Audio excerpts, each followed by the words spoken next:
कि आदरणीय जनार्दन जी नहीं आएंगे, उनको बुलाया नहीं गया, मैं जरूर बुलाता उनको। उन्होंने बड़ा संघर्ष किया और मैं चाहता, मैं जाके हम लोग उनसे आग्रह करेंगे, अगली बार कोई कार्यक्रम होगा उनको बुलाया जाएगा। मुझे नहीं था कि वो नहीं आएंगे, अगर मुझे ये पता होता कि बुलाने भी आएंगे तो मैं जरूर उनको बुलाया होता। और उनको, क्योंकि उन्होंने बड़ा संघर्ष किया, कई महीने तक उन्होंने यहाँ पर आंदोलन किया और उन्होंने बड़ा प्रयास किया। उनके कहने से ही, चाहे आदरणीय सनातन पांडे हो, चाहे नीरज शेखर हो, चाहे दयालु जी हो, जिन्होंने पत्र लिखा इन दोनों ट्रेनों के ठहराव के लिए और कई सुविधाओं के लिए, जो उन्होंने संघर्ष समिति थी, उन्होंने कई सुविधाएं की थी कि यहाँ पे टिकट काउंटर होना चाहिए, यहाँ पर और 2-3 सुविधाएं के लिए उन्होंने कहा था।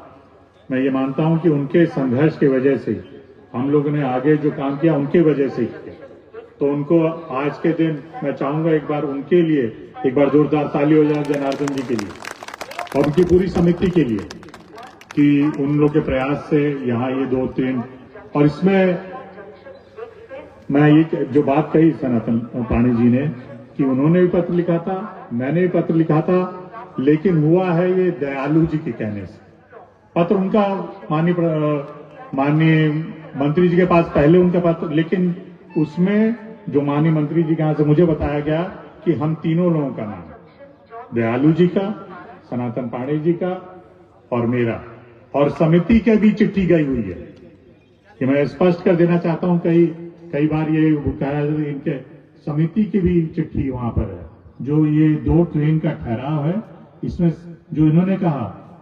कि और ये बहुत अच्छी परंपरा है, जो अगर साथ मिलकर हम लोग करेंगे। और मैं ये कहना चाहता हूं कि अगर एक आदमी लिखा होता तो नहीं होता ठहराव। जब उन्होंने जाना कि सब लोग ने लिखा और जरूरी है ठहराव यहाँ पर, इसीलिए ठहराव हुआ, तो मुझे बहुत खुशी है। और सांसद जी तो हमेशा कहते रहते हैं कि हम लोग को जब भी विकास बलिया के, और मैं बात हमेशा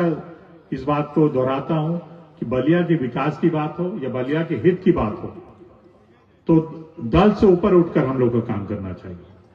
हम लोग की विचारधारा हो सकती है अलग हो, लेकिन सब लोग के मन में यही है कि बलिया के विकास हो, बलिया के लोगों को और सुविधाएं मिले। और इसीलिए हम लोग आप लोग अपनी तरफ से और सनातन पांडे जी की तरफ से मैं आप लोग को कह देना चाहता हूं कि इसी बार जो रेलवे की जो और समस्याएं हैं, हम लोग साथ मिलकर आदरणीय वैष्णव जी के पास जाएंगे और यहाँ की जो समस्या है, न केवल पिपना की या बलिया में कोई ठहराव होना या रेवती का स्टेशन बंद फिर से होने की बात है, ये सारी की बात हम लोग फिर से इस बात को करेंगे।